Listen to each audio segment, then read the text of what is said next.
Jai Shri Ram, Mr. Hrushikesh. I never called you a closet Christian. Because of the way you were talking or writing, to be exact, it sounded like you were one. Because these days, many Christians hang on to the Hindu names. They don't have the courage to openly tell us that they are Christians. Okay? And the other possibility is actually you could be a closet Buddhist also. So I know many people who are closet Buddhists and they hate Hinduism, they hate Brahmanism, they have not studied anything. They are completely sold into the atrocity literature created by the Western Indologists, the British Indologists, the pastors, and the Muslim writers, whose only agenda is to promote their predatory, proselytizing religion and run down Hinduism. Now, it is unfortunate that people like you who seem to be highly educated get carried away. Okay, now let me try to answer each one of your questions. No, nonsense is nonsense. It has to be dismissed straight away. That much I am very clear about. Only thing is, I also am reminded by Manu, who says, Satyam bruyat, priyam bruyat, na bruyat, satyam apriyam, priyancha na anrutam bruyat, esha dharma sanatana. The truth has to be told, the pleasant truth, but some people can't handle the truth. Therefore, it is better not to tell them the truth. Okay, so that's also there. Now, we can actually, communicate with each other on WhatsApp too. But it all depends on how secure you are about yourself. It's not that I'm not tolerating a disagreement. And don't get into such things if you are really. You are taking the liberty to advise me without actually knowing me fully. That is a sign of immaturity now. Now you are saying that you can't accept. What did you say? I can't accept any interpretation anybody puts forward saying this is correct. Well, this statement is again very irrational. See, I do accept if Shankaracharya says something, Ramanujacharya, Madhvacharya, Tulsidas, our country, Hindu, if you look at our history, even today, there are a galaxy of sants. I don't even want to use the Western word saint. These sants, they are what they say is aptavakyam, if you understand these concepts. Okay, so I'm glad that you are making some serious research and you claim you are a teacher and you are also studying very good. I would be glad if you can come down to meet me in my Gita Alayam, because over the last 30 years I have done considerable research and my convictions are very clear. And the next thing that you said, I'm also a teacher, by the way. Will I be a Brahmin or a Shudra? Now, you can consider yourself a Shudra if you are incapable of sitting down and studying scriptures or books or acquiring knowledge. And Shastrarth. Are you capable of Shastrarth without losing your temper? You must first improve your emotional intelligence, the EQ.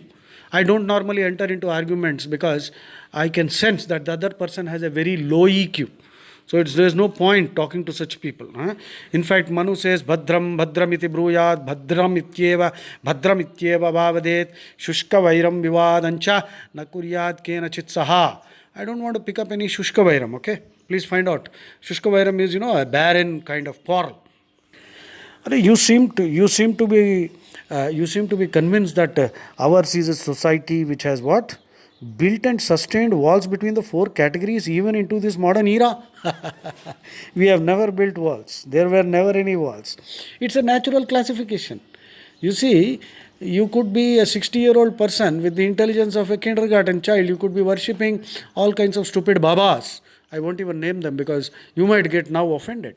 So people, that's why Rama calls them Jarata Gardhaba, old donkeys who don't use their brains. Yoga Vashishtam, please study why Rama called such people Jarata Gardhabas. I will talk about that later if you are interested to know who should be called a Jarata Gardhabha. Those who do not use their brains to understand reality which is there right in front of you. Okay. Incidentally, nature abhors equality. There is no such thing as equality. Those who actually clamor for equality are the ones who actually suffer from severe inferiority complex. All of us are unique. What does the Veda say? Shrunvantu Vishve Amrutasya Putraha Aye Dhamani Divyani Tastu. The Veda is addressing all mankind as Amrutasya Putraha. We are all children of immortality. And the Veda also says Dva Suparna Sayuja. Please find out about that parable, which basically means that we were all originally eternal companions of Krishna or Rama or Brahman, whosoever you consider as the Supreme Lord. Because the Veda is very clear, there is only one, and all these names apply to him. So, we were eternal companions, and the three verities, eternal verities in the Bhagavad Gita and in the Vedas are Paramatma, Jivatma, and Prakriti. So, we are eternal, we have not been created. But because of our weaknesses and vices, we have degenerated, descended, and we have lowered ourselves. Originally, the whole world consisted of Brahmins. That's what the Veda says. And even the Mahabharata endorses it. Remember, Mahabharata is an attempt to explain the Vedas in a much more simpler language. Itihasa Puranabhyam Vedam Samupabhrumhayet. So, there is a lot of negativity which has crept into our society because we are mindlessly imitating the Christians and the Muslims and secularism. These false notions have brought about a certain degeneration and corruption. There is nothing bad or negative either in the Vedas or in the Bhagavad Gita. Yes, there is a great need to reform our society. Like I'm repeating because I'm afraid unless I repeat, you are not paying attention to what I'm saying. There is a lot of nonsense. In fact, our society is in a very advanced stage of putrefaction.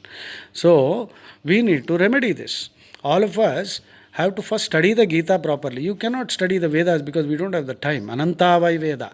So, the Bhagavad Gita is the summarized version, Veda Saram. So, study the Bhagavad Gita in detail and understand. Why are you accusing Krishna of creating walls and I do not know what kind of language you are using. If you want to remain a Brahmin or elevate yourself to the level of a Brahmin, you have to develop a sattvic temperament and you have to have the capacity to intellectually argue, not getting petty and not jumping to sweeping generalizations, hasty generalizations, over generalizations without having read anything. Have you read the Bhagavad Gita?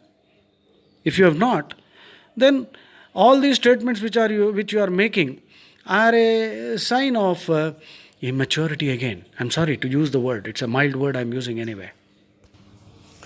You were saying Rishikesha is not Krishna's name. Please study. Rishikesha is Krishna's name. Okay. What does Rishikesha mean? Rishikesha can mean, see, words in Sanskrit have many meanings. You earlier talked about Purusha. Purusha has many meanings. And the metaphor, I do not know why you fail to understand Purushottam correctly. So, Rishikesha is one who has long hair or tresses of hair. And it also means the Lord of the senses. Unfortunately, we are slaves of the senses. Krishna is the Rishikesha, he is the master of the senses. Krish means one who processes. So Krishna is the one who can help you process your mind in such a way that all your vices, Bhaktajana Papadi Doshakarshanat Krishna, that is the definition of the word Krishna given by Adi Shankaracharya. So please do some more reading. I am glad that you are really doing some serious work. So it is right, you can always raise objections, but with the right attitude, okay? The attitude, तद्विद्धि प्रणिपातेन परिप्रश्नेन सेवया उपदेक्ष्यन्ति ते ज्ञानं ज्ञानिनः तत्त्वदर्शिनः. So that is the attitude with which I approach any person who has knowledge. But ultimately the Guru is Krishna.